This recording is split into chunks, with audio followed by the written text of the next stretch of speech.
Pada suatu abad, yaitu abad ke-16, kerajaan Goa dibagi menjadi dua bagian, yaitu kerajaan Goa dan kerajaan Talo, untuk diberikan kepada anak-anak dari Raja ke-6. Seiring berjalannya waktu, kedua kerajaan itu saling berselisih. Baru pada saat Raja ke-9 Goa, perdamaian dapat tercapai antara Goa dan Talo. Sudah lama kita berselisih dan saling menyakiti satu sama lain. Dan pertentangan ini hanya akan membuat kita rugi satu sama lain. Sebaiknya kita saling berdamai. Tidak mau. Tidak akan aku berdamai dengan kalian. Jangan egois.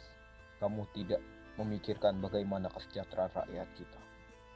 Jika kita berdamai, kita bisa membuat aliansi yang sangat kuat, memperkuat kerajaan kita. Rakyat kita juga akan sejahtera. Apakah kamu dapat menjamin perdamaian itu dan tidak akan berkhianat? Lalu, bagaimana kita akan mengatur penerus kerajaan?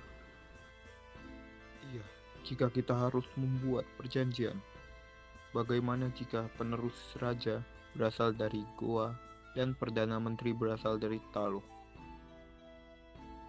Jika kau bisa menjamin itu semua, aku setuju.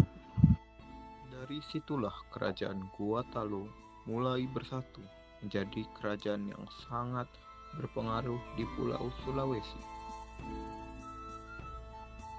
Pada abad ke-17 Masehi, 3 ulama Islam datang ke Goa Talo.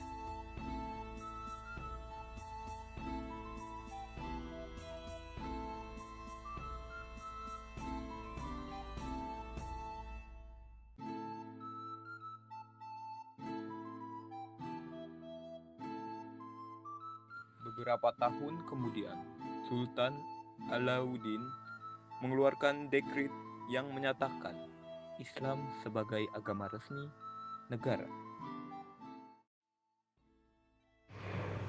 Saya menyatakan bahwa agama Islam menjadi agama wajib bagi masyarakat kerajaan Goa Talo.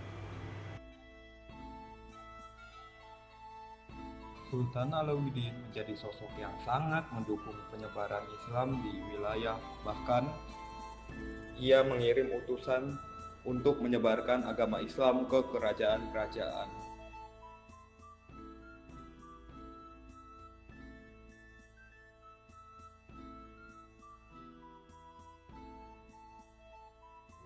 Aku mengutusmu untuk menyebarkan kepercayaan ini, karena ini merupakan perintah dariku, Raja. Terima kasih Raja sudah mempercayakan kami untuk menyebarluaskan agama di negeri ini. Ada kerajaan yang menolak pengajaran agama Islam. Pada tahun 1608 terjadilah perang antara Goa Talo dan pasukan gabungan kerajaan Bugis.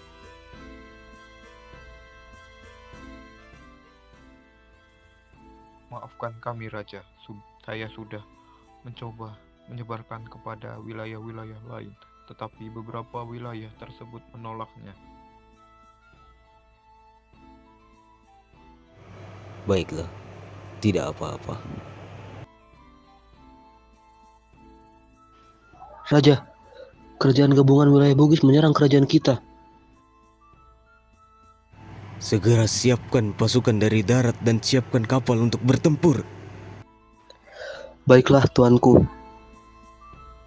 Setahun kemudian, Goa Talo mengirim pasukannya dan kali ini Goa Talo dapat mengalahkan kerajaan Bugis dan menerima Islam di negara mereka.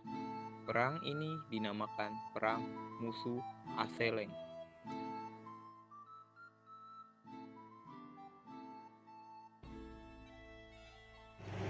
Siapkan pasukan. Kita akan menyerang wilayah kerajaan Bugis. Tapi Tuan, mengapa kita harus menyerang wilayah Bugis kembali? Kita tidak boleh patah semangat. Kemarin kita diserang dan kalah. Kali ini kita akan kembali menyerang mereka dan memberikan informasi kembali tentang kepercayaan yang kita punya.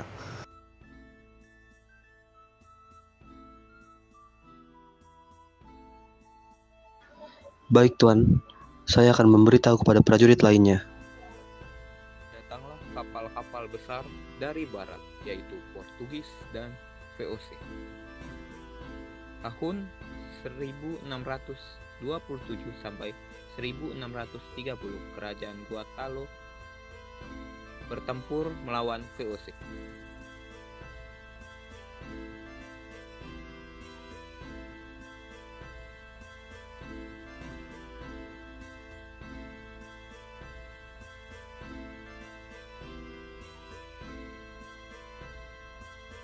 Setelah wafatnya Sultan Alauddin dan Sultan Malikus Said diangkat menjadi putra mahkota, naik tahta dengan nama Sultan Hasanuddin.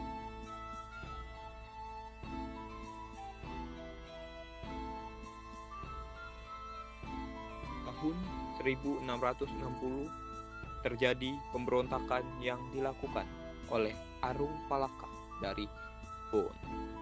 Lalu ia meminta bantuan kepada VOC.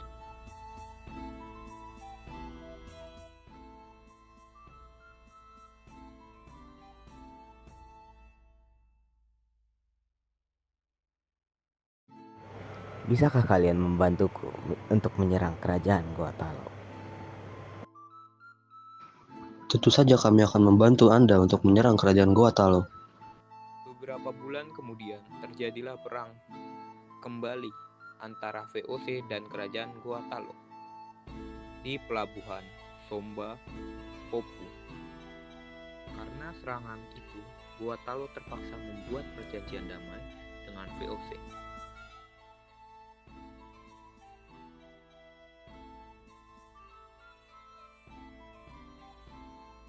Jika Anda ingin damai, Anda harus menyepakati kesepakatan ini.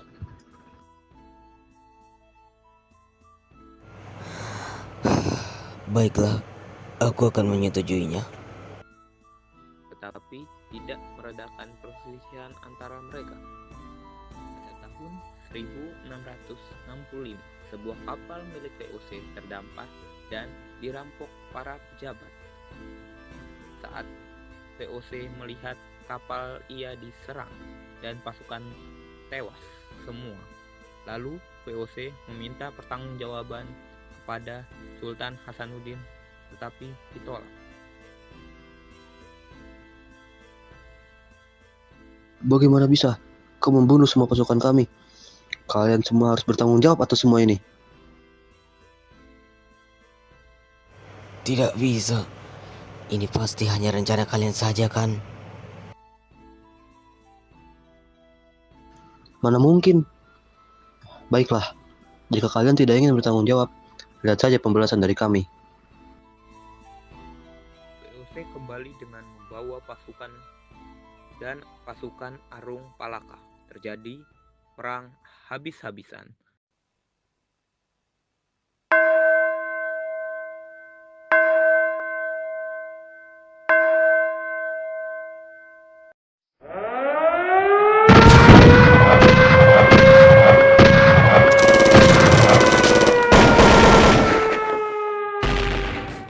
Guatalo berjuang untuk tetap mempertahankan ibu kota mereka. Setelah perang panjang, kerajaan Guatalo semakin melemah dan Sultan Hasanuddin menerima perjanjian yang dikenal dengan nama Bongaya. Tahun 1667, perjanjian Bongaya telah disetujui. Kerajaan Guatalo mereka dikekang dengan aturan-aturan VOC. Setahun kemudian, kerajaan Guatalo kembali berperang dengan VOC dan pasukan Arung Palaka.